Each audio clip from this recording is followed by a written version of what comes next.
तो वही next chapter की स्टार्टिंग वहीं से होती है, जहाँ पर हमें देखा जाता है उसी डेड सिटी का सीन, जहाँ पर एक बंदा कहता है यहाँ की कंडीशन तो सच में काफी ज्यादा बुरी है, क्या यहाँ पर कोई महामारी फैली थी? देखने पर ऐसा लग रहा है यहाँ पर कोई जीवन है ही नहीं, यहाँ पर तो एकदम डेड सिटी वाला लुक है। हमने रास्ते में आते वक्त जिन किसानों को देखा था उनकी हालत तो काफी ज्यादा खराब थी, लेकिन कुनमिंग में आकर जो सीन हम देख रहे हैं लिटरली भाई यह तो सच में काफी ज्यादा ही बुरा है। मैंने सोचा था कि अगर टी ट्रेड खत्म हो जाएगी तो चीजें इतनी बुरी हो ही जाएंगी, लेकिन फिर भी ये चीजें काफी ज्यादा ही बुरी हो चुकी हैं। तब दूसरा बंदा कहता है नहीं, ये सिर्फ उस टी ट्रेड के बंद होने के बाद से नहीं हुआ, बल्कि उसने बताया था कि यहाँ पर सूखा भी पड़ा था। बिग चोन सभी को इंस्ट्रक्शन देता है और कहता है कि चलो अब हम एक दूसरे से अलग हो जाते हैं और अलग अलग जगह जाकर इंपीरियल ग्रोम वेल को ढूंढते हैं। जैसे ही सनसेट होगा तो हम एक जगह पर आकर इकट्ठे मिलेंगे।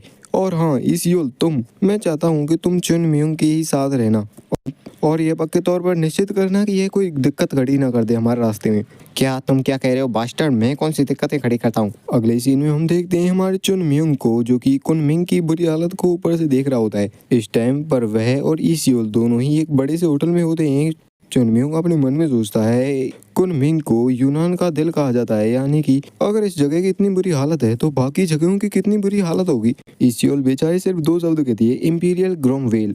इसियोल के इन दो शब्दों को सुनने के बाद चुनमियोंग को यह अंदाजा लग जाता है कि आखिर ये कहना चाहती है। इसियोल, तो तुम कहना चाहती हो कि जब सभी लोग चिलचिलाती धूप में इंपीरियल ग्रोम वेल को ढूंढने के लिए इंफॉर्मेशन इकट्ठा कर रहे हैं, वहीं दूसरी तरफ मैं सबसे छोटा बंदा आराम से होटल में एंजॉय कर रहा है, वो भी बिना किसी चिंता के। हाँ तुमने ये सब कहा नहीं, लेकिन मैं तुम्हारी आंखों से ये सब पढ़ सकता हूँ।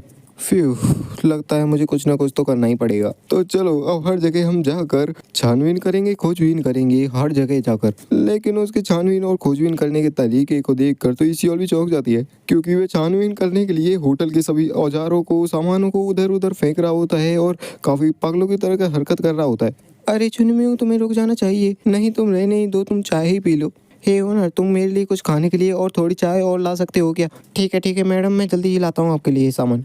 वह ओनर भी मन में सोचता है ये जिस सामान को मंगा रही हैं वे तो सच में काफी ज्यादा ही महंगा है। चुनमियोंग भी उसे कहता है इससे पहले कि तुम वह सामान लाओ, इससे पहले तुम इस चीज को देखो और क्या तुम बता सकते हो आखिर हमें यह इंपीरियल ग्रोम वेल कहाँ मिल सकती है?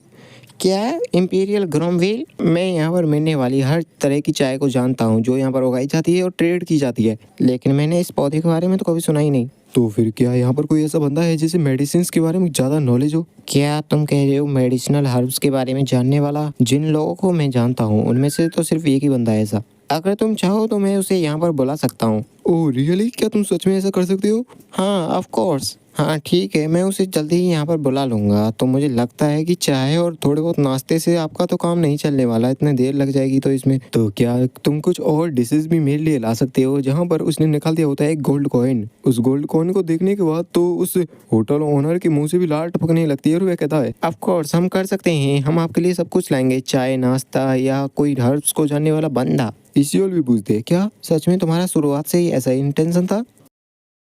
हाँ तुम देख सकती हो यह कोई ऐसी जगह नहीं है, हम कहीं भी जाकर कहीं से भी इंफॉर्मेशन निकाल सकते हो। अगर हमें किसी चीज़ के बारे में इंफॉर्मेशन लेनी है तो उस चीज़ से फेमिलियर बंदे को ही ढूंढना होगा यहाँ पर।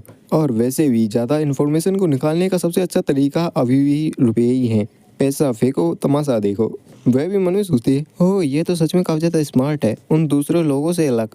तो जहाँ पर हम दूसरे बंदे को देखते हैं जो कि कहता है ये सच में काफी ज्यादा फ्रस्ट्रेटिंग है। देखो तो सही, यहाँ पर कोई भी लोग इस इंपीरियल ग्रोमवेल के बारे में नहीं जानते हैं। मुझे तो लगा था कि ये लोग सिचुआन के साथ पहले इंपीरियल ग्रोमवेल को ट्रेड करते थे, तो यहाँ पर इंफॉर्मेशन काफी आसानी से मिल जाएगी। क्या मुझे सिचुआन में और ज्यादा जानकारी इकट्ठा करनी चाहिए थी पहले? तभी एक बंदा उसकी शर्ट को पकड़ लेता है और कहता है और उससे कुछ खाने के लिए मांगने लगता है। चाहे मैं किसी को भी यहाँ पर देख लूँ, सभी लोग ऐसे लग रहे हैं जैसे एकदम लाइफलेस हो। और जैसे जैसे मैं सिटी के अंदर जाता जा रहा हूँ सिचुएशन और भी ज़्यादा बदतर होती जा रही है। यह कोई आश्चर्य की बात नहीं है कि मैं इन्फॉर्मेशन अब तक इकट्ठा क्यों नहीं कर पाया। मुझे कोई और तरीका ढूंढना होगा। तभी उसे किसी दूसरी जगह से आवाज़ सुनाई देती है जहाँ पर कोई कहता है मुझे भी दो, मुझे भी और दो, मुझे अभी कुछ नहीं मिला, प्लीज़ मुझे भी दो, मेरे सिबलिंग्स को चाहिए ये खाना। जहाँ पर हम देखते हैं योन जोंग को जो कि गरीबों में खाना बांट रहा होता है। वह कहता है धीरे धीरे से लो, धक्का मुक्की मत करो तो भी चोट लग जाएगी, मैं तुम्हारे लिए और खरीद लूंगा, लेकिन इतना ज्यादा उतावले मत हो। अरे मत खींचो। लेकिन उन लोगों ने उसका बैग फाड़ दिया होता है और उसके बैग से सारा खाना नीचे गिर पड़ता है। सारे ही लोग उसके खाने को लेकर वहां से रफू चक्कर हो जाते हैं और योन जोंग फटे थैले के साथ वहीं खड़ा रह जाता है। तभी उसके पीछे से वही बंदा आते हुए कहता है कि उन्हें कम से कम तुम्हारा शुक्रिया तो करना चाहिए था, आखिरकार तुमने उनको खाना दिया है आज का। जिसकी बात को सुनकर योन जोंग भी शांत हो जाता है और कहता है सही कहूँ तो उनका जो दिमाग है वह अभी इस स्टेट में नहीं है कि वे कुछ ऐसी चीजों को ध्यान रख सकें। तुम्हारे अंदर से मैनर्स तब निकलते हैं जब तुम्हारा पेट भरा हुआ हो। जब बच्चे भूख से तड़प रहे हों तो उनके मन में ये मैनर्स वाली बातें कहाँ से ही आएंगी। इनमें से कुछ लोगों के छोटे भाई बहन होंगे जो कि घर पर भूख से बेहोश पड़े होंगे या पेरेंट्स भूख से बेहोश पड़े हुए होंगे, तो तुम उन्हें इतनी इजीली ब्लेम नहीं कर सकते। वह भी कहता है मुझे माफ करना। तभी उन्हें पीछे से आवाज सुनाई देती है जहाँ पर कोई कहता है हे तुम्हारी हिम्मत कैसे हुई इस चीज को चुराने की, इसे छोड़ो, इसे अभी छोड़ो अभी। ये नहीं, मैंने इसे नहीं चुराया, मैंने तो अभी अभी किसी और से लिया है इसे। एक कमीने, तुम्हारी हिम्मत कैसी हुई झूठ बोलने की। इस कुनमिंग में कोई भी फूड को शेयर नहीं करता किसी के भी साथ। चलो देखते हैं आखिर तुम्हारा सर अलग हो जाएगा जब भी तुम चोरी करोगी क्या। लेकिन इससे पहले कि वह कोई गलत हरकत कर पाता तभी हमारा योन जोंग वहां पर आते ही उसके हाथ को पकड़ लेता है, उसके हाथ को वहीं पकड़ कर वहीं मोड़ देता है और कहता है आखिर अभी अभी तुम क्या करने जा रहे थे। आखिर तुमसे किसने कहा कि इसने इसे चुराया है। मैंने ये वन खरीदा था और तब मैंने इसे दिया था। क्या यह तुमने किया था। तभी वह उसे दूर फेंक देता है। आखिर तुम किसी बच्चे को बिना ये जाने कैसे सजा दे सकते हो कि आखिर क्या उसने कोई गलत काम किया है या नहीं। क्या सच में यह अडल्ट्स को सुझाव देता है। मुझे माफ करना, मुझे तो लगा था कि यह उसने चुराया है क्योंकि कुनमिंग में कोई भी एक दूसरे को खाना नहीं शेयर करता। मुझे माफ करना। योन जोंग भी वहाँ से मुंह फेरते हुए चलने लगता है और उस लड़के के पास जाने लगता है। वह लड़का कहता है मैं ठीक हूँ, लेकिन यह वन ये तो खराब हो गया, यह मेरे छोटे भाई बहनों के लिए था। अरे चिंता मत करो, मैं तुम्हारे लिए दूसरा खरीद लाऊंगा। क्या सच में। हाँ क्यों नहीं। वहीं पीछे में बंदा भी सोच में पड़ जाता है और सोचता है मैं तो इंपीरियल ग्रोम व्हेल को ढूंढने पर फोकस दे रहा था, लेकिन ये बंदा यह तो एकदम सभी से अलग है। यह तो दूसरे कामों को छोड़कर सिर्फ दूसरों की भलाई को ही प्राथमिकता दे रहा है।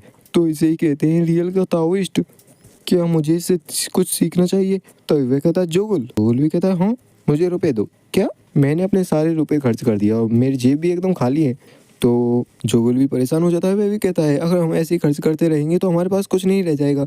जब हम वापस जाएंगे तो हमारे खाने के लिए भी नहीं रहेगा कुछ। योन जोंग भी कहता है अरे चिंता मत करो, तुम बेकारी बातों करना बंद करो क्योंकि बेकचोन के पास पहले से ही काफी सारे रुपए हैं और वह हमें देने से मना नहीं करेगा। और वैसे भी अगर हम एक बार सिचुआन चले जाएंगे तो तुम घर पर जाकर रुपए और खरीद ले सकते हो। वैसे भी आखिरकार तुम एक अमीर घर के बच्चे हो, तुम्हें रुपयों के लिए क्या दिक्कत हो सकती है। लेकिन फिर भी। लेकिन क्या। ओहो ये चेहरा। जहाँ पर वह फिर से जाकर गरीबों में खाना बांटने लगता है। एक बच्चे को फंदा लग जाता है तो वह पानी मंगाने के लिए हाथ बढ़ाता है और ऐसे ही वे करते करते पूरा दिन गरीबों में खाना बांटते रहते हैं। लेकिन कुछ टाइम बाद ही वे देखते हैं कि उनका थैला फिर से खाली हो चुका है, जहाँ पर अभी भी कुछ बच्चे होते हैं जिनको खाना नहीं मिला होता है। वह लड़की भी कहती है मुझे लगता है हम काफी ज्यादा लेट हो गए। योन जोंग भी उनके ऐसे शांत चेहरे को देखकर सन्न खड़ा रह जाता है। मन में सोचता है ये देखो तो सही, ये बच्चे कितने ज़्यादा मैच्योर हो चुके हैं क्योंकि ये जब इनको कुछ नहीं मिला तो भी इतना गुस्सा नहीं हो रहे और ना ही किसी चीज़ की जिद कर रही हैं। इन्होंने अपने दुख को छुपाते हुए अपने आंसू भी पी लिए हैं।